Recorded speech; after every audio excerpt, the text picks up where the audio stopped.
I'll be talking about, presenting a critique, rather holistic critique of that report and its recommendations. Our problem is also that A, they have not been given any chance to put their say across, and B, the other civil society groups that are working at the cross purposes with them, especially the Dalit rights groups, the women's rights groups, and this is very strange because in feminist discourses for a very long time now, we have kind of found some similarities with climate movements, and gendered equality has, at least for last decade or so, found resonance in those movements, and yet in this very room we can see that we don't really have people primarily working on women's rights or Dalit rights being part of this kind of a discussion, and that, at least to me, seems one of the biggest failures as to why the entire climate change discourse remains a rather fancy sort of a thing which is left only to experts, and somehow it is not connected to people. I would conclude by saying that how is it even possible to imagine that some sort of action will be taken by intergovernmental agencies when at the level of civil society and people's movements ourselves, our own aspirations of developments are not seeing any change in the face of these 20 years of joint efforts. In India, in China, we know that these two countries have been two of the most fiercest opponents in effective terms for any kind of binding agreements on this. And our logic is pretty twisted. Until and unless we are willing to think of a new model of development, until and unless we are willing to see that the kind of development, the language of development that we are using is in no way leading us to a sustainable future. If we are not even willing to go across and engage those kind of groups, just what kind of hope do we have? Thank you.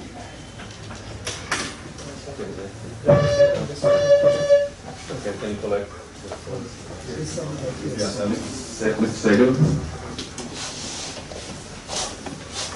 Vinod Sehgal, a very general comment for you to take back if you like. In 1998, the book Third Millennium Equipoise came out. It was circulated by Mr. Kofi Annan, I have his letter, and the then President of the European Commission.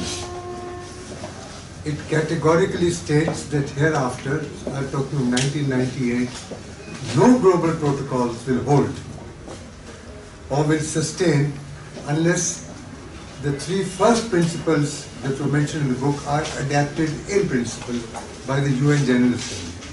Number one, supreme national interest must be superseded now by the supreme planetary interest. Just a general statement. Nobody has to give up their veto rights in principle. Number two, global protocols painfully negotiated after several years, like the Chemical Warfare Treaty or NPT, etc., should not have the opting out clause in their national interest. Because if you do that, mistrust will always be there. If you can opt out, I also must keep my powder dry. So to make it binding in perpetuity, that clause. And the third was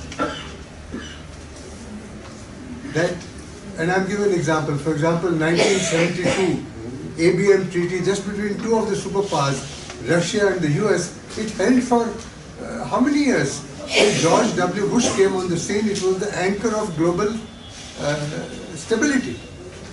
It prevented your arms races in space, and he abrogated it as soon as he took over, and look where we've got. So therefore no opting out. And the last point is, it puts out that a sixth element, not India or Germany or Japan, a sixth entity must come out as a sixth veto power in the UN General Assembly. And that who the constituent members are given, whether it's Nobel Peace Prize people or universal citizens, 7 of them, and their changeover details are given. They will be the 6th veto members of UN Security Council. They will intervene only if they feel, they will exercise veto rights if they feel that the planetary interest is jeopardized or the interest of coming generations is jeopardized. Unless these 3 principles are accepted in principle, it was stated in the book, and I continue to maintain it, and I've circulated again and again, no protocol is going to really be firm or bold. Thank you very much.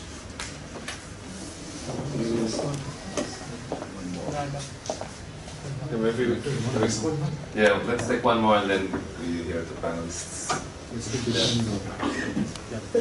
I would say it's a bit different. So we want to have a response. I want to Okay, maybe. Sonny was keen, so let's hear the comment. I was nothing to take it on a whether you are right or I am right kind of thing, but I would like to point on B.K. Manish's observation. In fact, it's not exactly true. At least in the climate negotiations, one of the consistently visible, strong presence is from the indigenous groups, and that we have been seeing for the last 7 years.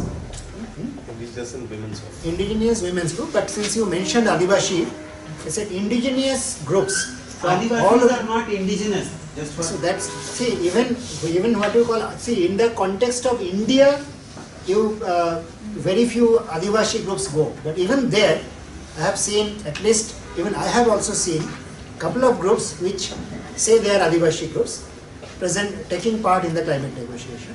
But Adivashi and indigenous, if you differentiate it, but throughout the world, the indigenous environment groups, indigenous peoples groups, particularly on the issues of REDD, on the issues of UN DRIPS, they have one of the strongest participation, one of the most consistent participation. But the point that both of us were trying to highlight, I think you missed that. It's not a question of somebody being able to go to the negotiations and show their face and give their thing. That's what you are saying, that they are participation. Many of the civil society groups have participated. See, the Copenhagen 35,000 people, 20,000 must have been civil society people. It's not a question of whether some particular segment, like you are again saying the second point, that of course I don't want to comment on whether in India Dalit groups have consistently undermined the interest of Adivashi groups. That's a fight they should fight.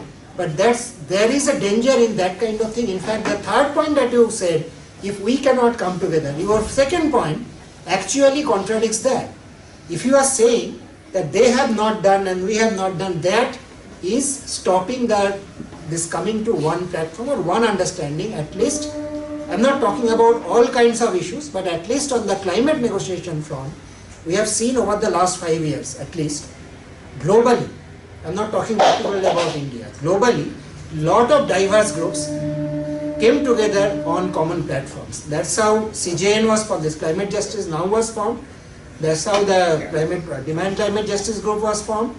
Not for many others, but many groups from diverse backgrounds, including SOGI groups, this sexual rights and all, reproductive rights. Many of them came together in one front. And now the fourth point is there are reasonable agreement on the basic commonalities. In fact, if you see, not only on the climate issue, but even the recent World Bank was coming out, is still coming out with its new environmental and social policy framework. And even in that, many of these groups came together on the same platform, concretized large amount of demands, including SOGI groups, which are always excluded. Not the indigenous peoples groups. They were, right from the beginning, they were very much involved.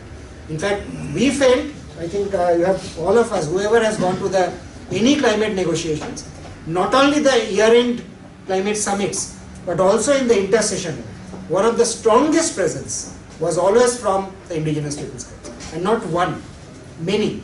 I'm saying that's what has happened historically. why I think once we try to differentiate and see this group has not supported, that group has done this, we again fall into the same trap that we fight our own small battles and forget where we can come together, club our strengths together, keep the little bit of differences out. Like if the Dalit groups and the Adivasi groups and the women's group keep fighting amongst themselves, then there are no common voice. So that needs to be looked into. I'm not saying that it's wrong or there's no rationale for that. There might be rationales I'm not aware of, but unless we learn to do that, we'll not go anywhere. And the basic reasons that we have not been able to be heard is, one of the reasons is that there was no common voice. No, I have to counter that. First of all, probably I should have clarified that my points are limited to India and Indian Fine. framework. I said I am talking about the global scenario. Okay, my points were essentially meant for India. In India, there are no indigenous people. UNDRIP is a useless document for India, as you all know. And if you don't know, I mean, then there is a communication gap. We know that UNDRIP is a useless document. We have no use for that in India. We don't have indigenous communities in India. Okay, indigenous is not a tag that we can assume on ourselves. This is something that has to be accepted by the governments. Very clear.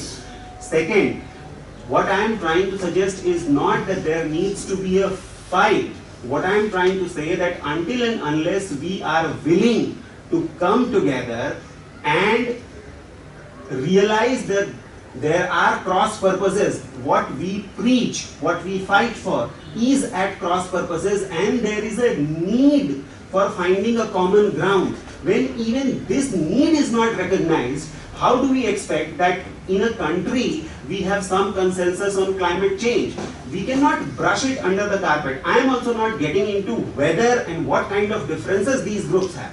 But even superficially, it is not very difficult to see that the agendas on which we are working at least leave a great room for us to come together and find common ground. The common ground is missing. Allow me to give one simple example. Oh, sorry, I mean, we have to hear the. Can you? This is becoming very superficial. There has to be an example, else we don't understand. You know? Very briefly, yeah. Outside of this climate change debate thing, the way we respond to certain developments without really getting into the realities of operationalization of certain statutory or constitutional provision, and we assume things like in tribal rights discourse we always say we have constitutional protection, and we never ask what constitutional protection. What constitutional protection are you talking about? Because according to me there is no constitutional protection. The Constitution of India does not provide us any protection. So even this inability to say this much and discuss this much, and when we start with the assumption itself, the whole purpose gets defeated. That's all what I was saying. Gentlemen, comment on either Professor Lagarde. Yeah. Actually, I found that very interesting. I had a couple of observations, and one aspect at the end, at both your excellent presentations, at the end I think both of you touched upon something that's very important, which is the nature of resistance. I think that is something that maybe needs to be amplified more. But first I just had a question. I mean, look, it's about the way we look at China, and somewhere, as both you speakers know, I don't look at the issue in nation state terms. I don't look at most things in nation state terms, because I think it's not a frame in which it's useful to look at climate change.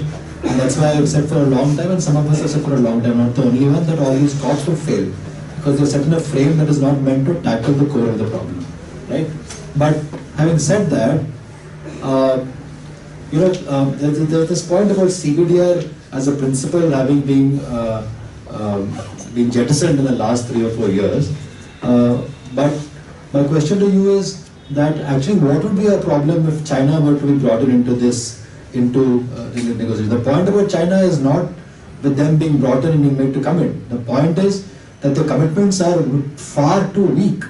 And the US-China deal, and you work the numbers, and we've talked about the numbers in the past, those numbers are a disaster. Because what the numbers mean is that their emissions will rise from currently 8.7 in 2001, 8.7 billion tons, to about 14 or 15 billion tons by 2030 or whatever, even assuming that they have a slower rate of growth compared to the last 10 years. To me, the problem lies there, and not in the fact that China has been brought in into this entire frame of international negotiations. And some people make the point, and I think it merits some introspection, that we maybe need to look at China a bit differently from looking at, let's say, even India, but certainly looking at this nation states like Brazil and so on. Because China, even per capita emissions recently, Chinese per capita has gone above EU. So clearly, I think China is, in some sense, a special category, and that's where much of the rise in carbon emissions in the next maybe 7, 8, 10 years is going to come from. Because Japan, EU, US are stagnating because the economies are stagnating. India will rise and China will rise much faster. That's one broad point. Yeah, which I like your comments. But secondly, and to me more importantly, is this part about the nature of political resistance. But finally, how will governments move because of the varied nature of political resistance? And to me, again, the problem lies in the fact that both in China and in India, there is not adequate sort of, in a sense, neither has climate change been adequately politicized, in my view, but more importantly, where is the resistance coming from? Now, it seems to me that purely from people reporting that in China, it seems to come more from people being worried about increased pollution coming from coal plants rather than climate change per se. Simply atmospheric air pollution, etc., and causing public health and personal health problems. That's one. In India, it's more mixed, and you have a better sense of movements in different places, but there's a sense that that there are a range of movements where the concerns that the movements are raising overlap with concerns of climate change, whether it is anti-nuclear movements in different places, whether it's anti-coal mining or anti-coal power, etc. But very obviously, it's an overlap with climate change. But my point is a somewhat delicate one, is that what exactly are people what is motivating people on the ground to come out? Is it issues about the fact that it means jal, jungle, zameen, खास करके homes, livelihood नहीं खोना चाहते, or is it climate concern? And I think somewhere that has an important political consequence about what is it that motivates people at large. In Kudankulam, are people coming out because it's a nuclear plant, or are people coming out because they're going to lose their land and livelihoods and etc. Right?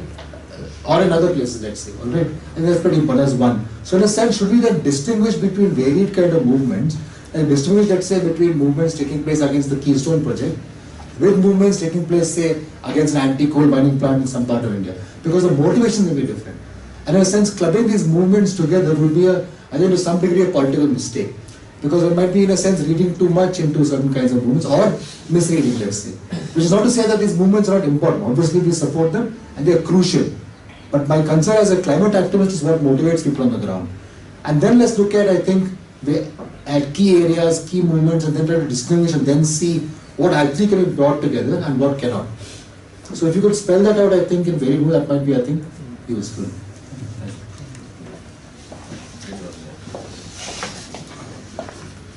I will congratulate both the presenter.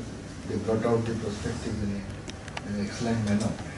And so far as solution is concerned, I have a small clarification.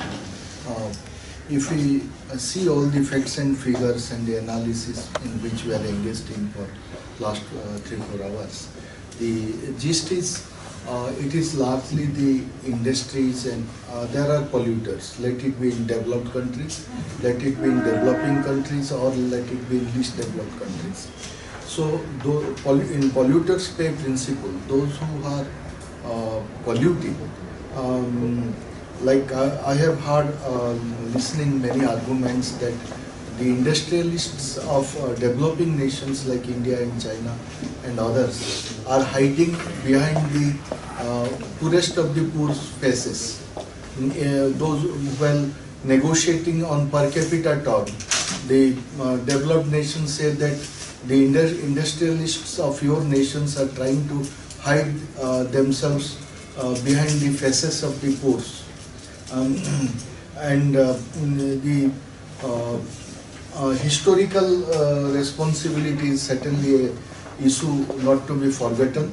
That has to be very seriously considered how this new mechanism has to accommodate historic responsibility, number one. Number two, at present since India is growing in a higher growth rate, and India is now fourth largest emitter of the greenhouse gases after China, US and European Union, and rate is also likely to increase. So all the industrialists, like we also discussed the first 85 industries and responsible for how much term of responsibility and all. So how this frame we should target, what is the solution, while searching the solution to protect the planet, under polluters pay principle, the polluters has to be identified, and they has to be given appropriate targets under strict monitoring, surveillance by the people, by the governments, by other stakeholders. Thank you. Maybe some more? If not, maybe you can give your final comments. Even responding to these two things, in fact, Naga pointed out two things, of course, basically as an observation, that's true. Particularly for China, in the last 15 years, rise of China's emission, everybody knows. The basic fact that China consumes roughly 48% of the coal that is burned, out of around 7.92 billion tons. China burns around 3.9 billion tons.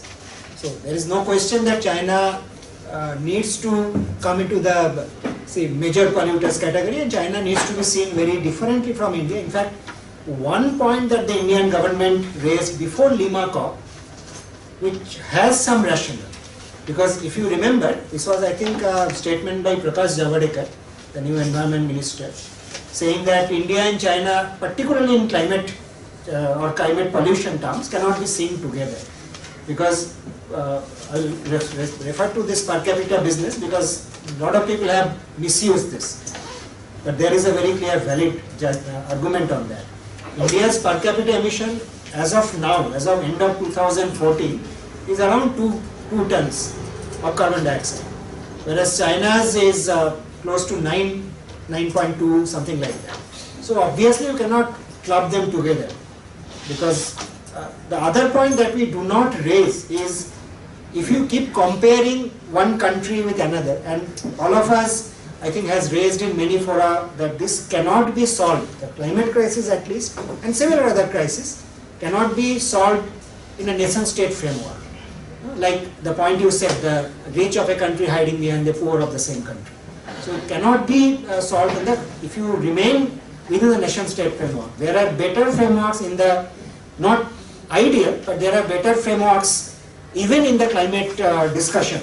Like many fora, in fact, for the last 4 or 5 years we have mentioned, the GDR framework, the Greenhouse Development Rights, that goes beyond the nation-state framework. That clearly identifies who are the communities and who are the communities which are polluting. And I have those data. And in fact, that was even in 2007-8, something like 12% of Indians are in the high polluter, high consumption category. And there lies one crucial omission, that none of the negotiation, neither climate change negotiation nor the SDGs, talk about actual consumption levels. Because when we talk about emissions, we talk about emissions within the country. Even if we talk about per capita emission, we talk about per capita emission within the country. Like there are several calculations which show roughly 30 to 32% of US consumption emission comes from China. That means China produces, US consumes, China produces, EU consumes. And that should be true for even India. Like if you go into any common bazaar, most of the commonly produced cheap goods will come from China.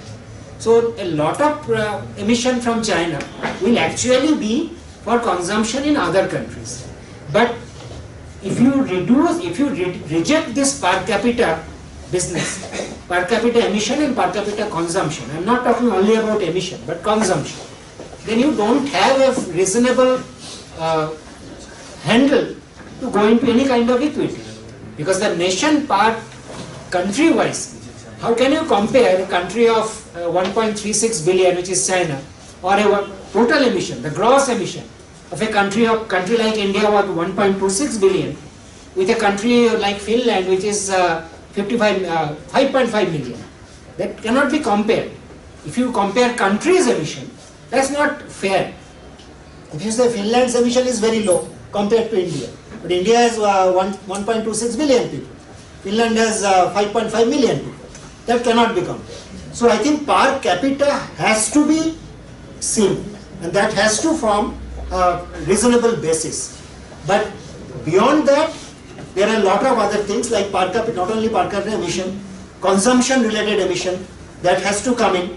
Then again, the proper grouping, like Naga said, everybody agreed, but none of the countries are willing for obvious reasons. And I would like to comment on this polluter pays. In fact, this is one of the greatest failure. A lot of people are happy with polluter pays. Most polluters are very happy with polluter pays. In fact, most polluters are paying a little bit. Why should an industry in Europe or any one European country pay an Indian industry some money for nothing? Because that industry has put a power plant, or that industry has reduced some amount of CFCs. Why should it pay? It's paying. And they should take the entire responsibility. So that's a different thing. For which they are Taking a responsibility for the mitigation and adaptation and loss and damage is very different from polluter pays. Polluters are very happy to pay a little bit of fine or penalty or CDM money or ETS money and get away with it. So polluter pays will not work. Polluter is entirely responsible, will be working. I think there was a judgment of Indian Supreme Court, but this problem is not India's problem only. There was a judgment of India's Supreme Court that if you cause some pollution or you bring something into the market which cause some harm, then being a legal person will be able to say which year, which court. I heard about it many times, that the entire responsibility, the liability is yours. The total liability is yours, and that liability is not with any cap. The entire question of nuclear liabilities and all have tried to sort of break that down. That you have a liability, a little bit of liability. You are a polluter, but you pay a little bit and be happy. The polluters are, why polluters are happy? Because they can always increase the end product's price a little bit. If you are selling, say, 100 million goods, 100 million pieces, and increase the price by 2%, that will be more than enough money to pay whatever little fine, whatever great fine that you come up with. So that will definitely not work. The liability question, the historical responsibility was liability, not polluter pays. But the market mechanism actually brought it down to polluter pays. Even the carbon tax will be basically polluter pays. That's why carbon tax probably will not be any kind of carbon pricing only. If it is not progressively, penalizingly increasing, like today carbon tax is per CER this much, next year increase, next year further increase, like telescoping increasing tax. That kind of thing will work, because those kind of economic things work.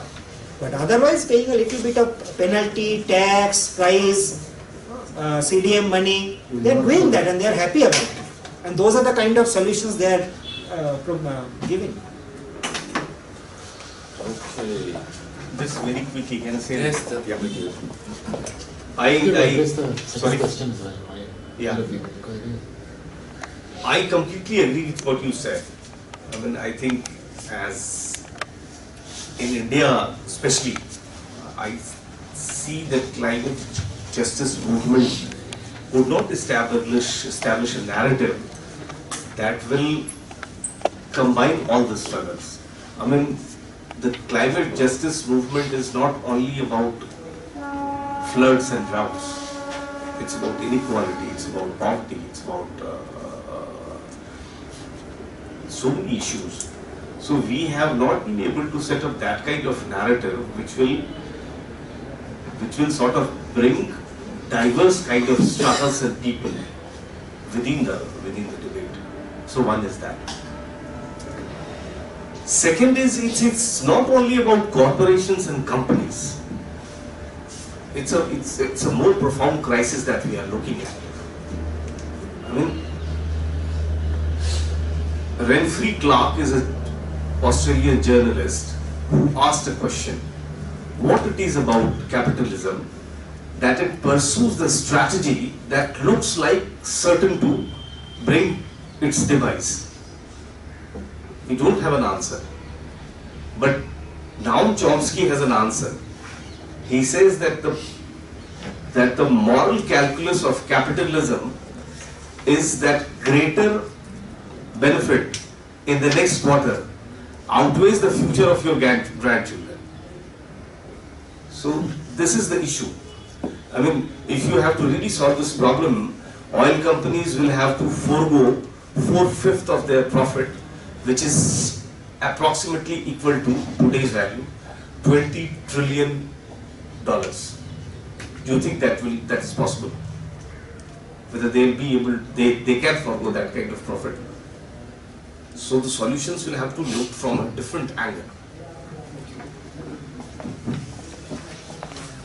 Okay, well, thank you very much. We have something like 15 minutes left, so two of us will give now our closing comments. And maybe I start with what BK Manish was asking, that where do the like how do these things relate to the different kind of struggles? And here I would recall like some of the early things I was involved in early 90s. Some of us were part of the thing called Climate Action Days, where we had this very idea that whatever that we can and should do for climate should relate to something that is happening sort of anyhow locally. So for example, there was very big debates and struggles on tropical forest destruction, and there, if you keep the forests intact and growing, then there's a climate benefit as well. And there was a lot of resistance against motorway building and further motorization of the landscapes and so on. So there also, if we reduce private motoring, then there's a climate benefit. And so that has been an approach, at least, which I think many in the climate movement pursue. But like has been very well said, our speakers today, that this has we have not achieved a change during these 20 years or so of climate action, be it from grassroots movements or from the policy processes like the UNFCCC. And I think at least three things are partly reasons why we have failed, and also maybe three things we should look more closely into. And I think one has to do with sort of energy physics, that we have not sufficiently recognized the power of fossil fuels as a source of energy. But if you look at the statistics, then it's quite obvious that like 85% or something around that figure of the commercial energy today comes from fossil fuels. And it's not a coincidence that we are exploiting those resources at this scale, but it has to do with their qualities, that it's easy and cheap. And to now work out the future which is using less of the fossil fuels, it's a challenge in terms of physics, that how do we organize our energy sources. I mean, how much, what is the volume, and where does it come from? And one thing there is that we have been, I think, way too much focused on the emission side, because that's where the direct climate impact takes place. But if we look at the carbon cycle, the whole process, then paying much more attention to the extraction side, and then what Ajay just in the end referred to, the need to leave most of the hydrocarbons underground, and the kind of political and economic sort of revolution that would be. Secondly, I think on cultural terms, the modern era and the modern thinking is so obsessed with the idea of economic progress and growth that there's, in a way, there's no this idea of limits to economic progress and the related natural resource use and pollution there is very, the debate is not very strong, and I think that's where our movements are quite divided. For example, Sultan Arayanchi emphasizes the right to development, but where's the debate, like when does right to development become privilege to pollute, like where do we draw the line?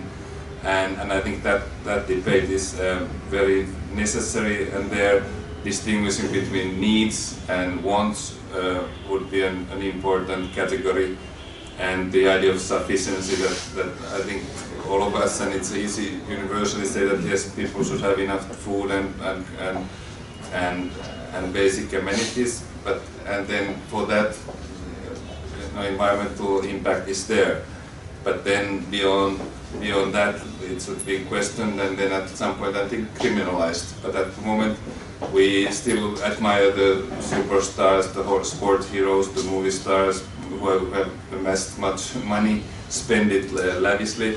It's, we are not raising the point that this is criminal. We are saying, oh wow, wish I was there too.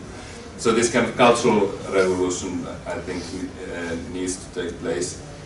And then on political level, also reference was made to the corporate capture of the Warsaw Conference of Parties. And I think the short-termism also, that our political processes are not democratic and sensible, but the political system of capitalism, and also some say plutocracy is the name of our political system today, where the corporate elite and the capital as this faceless mass has way too much say, and therefore there's not even an attempt to solve the climate crisis, or when there's an attempt then always the corporate lobby comes and plays it down. So I think that this kind of political transformation from capitalism to democracy is something that would be urgently needed. On the resistance and what motivates the resistance, I think there's certainly one element of hope that it's happening in so many places, but then I think certainly it will not be enough that we have to be able to resist especially the worst and the most immediate and obvious forms of the destruction of nature and livelihoods, but then how to work out an alternative in a sort of more positive way, which also would perhaps attract people's imagination and attention more. So I think that would be something very interesting and important for us to continue. But I think this is all I had in mind, and I would turn to my co-chair, Professor. You have the floor. Final words. Thank you, Mark. मैं कोशिश करूँगा कि 5-6 minute 7-8 minute जो है हमारे पास वक्त, वो हिंदी अंग्रेजी दोनों में अपनी विचार व्यक्त करने को, क्योंकि कुछ साथी है जो शायद हिंदी में बातचीत करने में ज़्यादा आश्वस्त और सेटिस्फाइड होंगे। ये क्लाइमेट चेंज या उसका जड़ जो ग्लोबल वार्मिंग है, वातावरण का गर्म होना और उसके चलते जो हमारे क्लाइमेट में बदलाव आ रहा है, ये शायद आज 30 साल हो गया। अगर हम 83-84 का बर्लिन कॉन्फ्रेंस को देखें, जो WMO का वर्ल्ड मेट्रोलॉजिकल ऑर्गेनाइजेशन का मीटिंग था, जिसके चलते IPCC का जन्म हुआ, तो 30 साल से ज़्यादा हो गया। हम इस प्रॉब्लम को हल करने में सामूहिक स्तर पर असमर्थ रहे हैं। और ये शर्म की बात है, हम सबकी शर्म की बात है। और यहाँ सुनने को आ रहा है कि ये सब मीटिंग बर्बाद है, सारे मीटिंग बर्बाद है, सारे मीटिंग कॉर्पोरेटाइजेशन का रास्ता हो गया। तो अब हम क्या करें? 30 साल हो गया, बकते बकते मैं कहता हूं कि हवा के बारे में हवाई बातें होते होते। तो 2-3 चीज इसमें आना है कि हम सब इस फेलियर का हिस्सा है कि नहीं। हम क्या मिनिस्ट्री ऑफ एनवायरनमेंट के सर पर, 2-3 डिप्लोमेट के सर पर, आईपीसीसी, एफसीसीसी के सर पर ये फेलियर का जिम्मा देकर भाग जाएंगे, या और कुछ गहराई में सोचना शुरू करेंगे? जब 92 का न्यू अर्थ समिट हुआ तो क्लाइमेट के बारे में बड़े नेटवर्क बने, क्लाइमेट एक्शन नेटवर्क बने। मैं उस समय जनीवा में पढ़ा रहा था एक इंस्टीट्यूशन में, तो बड़े मीटिंग होती थी और बहुत लोग आते थे। कोई 10,000 डिप्लोमेट है तो 3,000 एनजीओ भी है। तो अब वो फेलियर में क्या हम कह सकते हैं कि ये 1,000 का ही दोष है और 3,000 का दोष नहीं है? वो क्या कर रहे थे तब?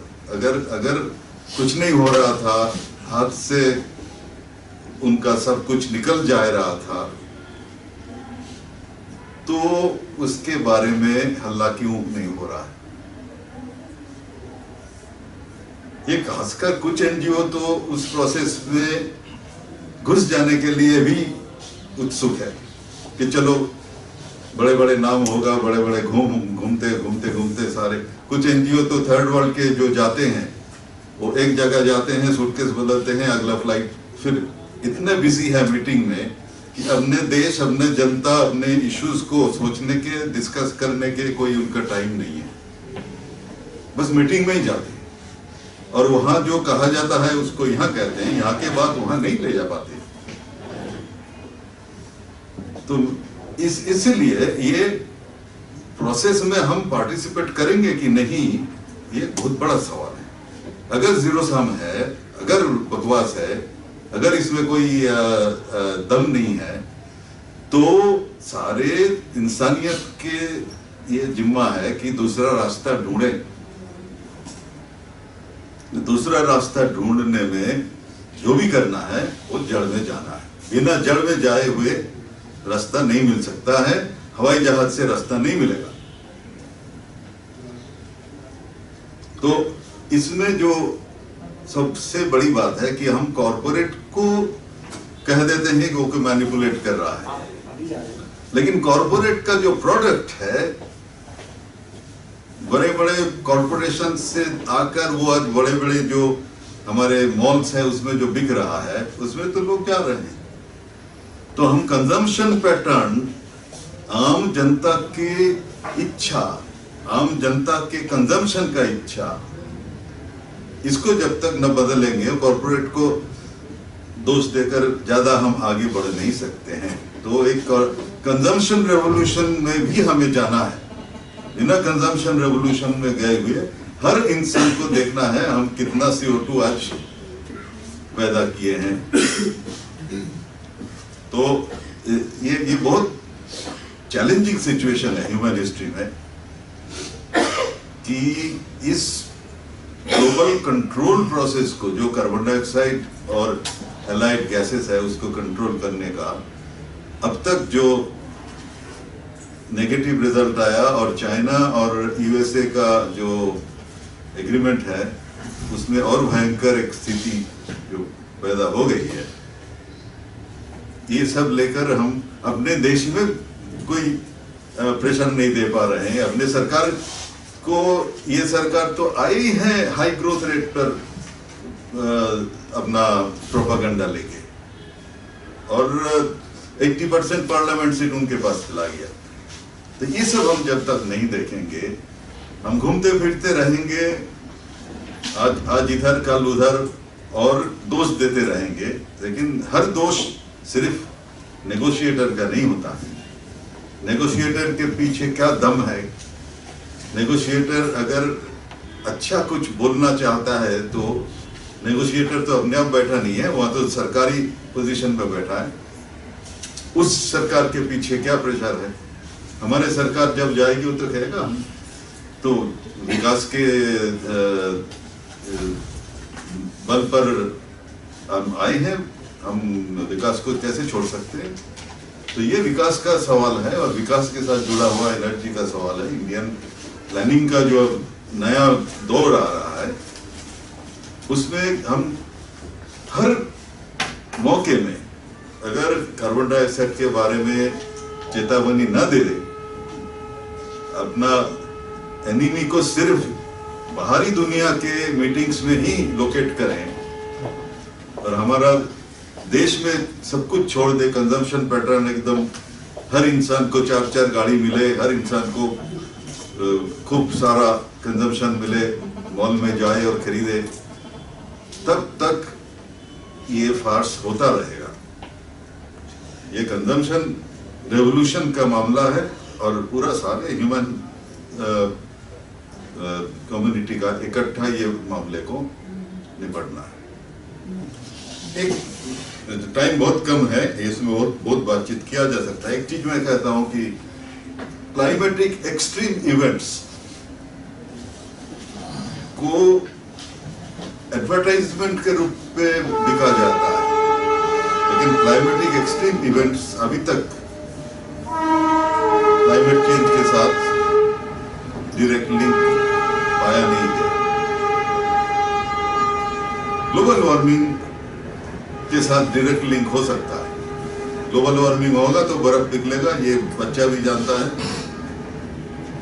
और ग्लोबल वार्मिंग होगा तो समुद्र बढ़ेगा, ये शायद कुछ बच्चा भी जानता है।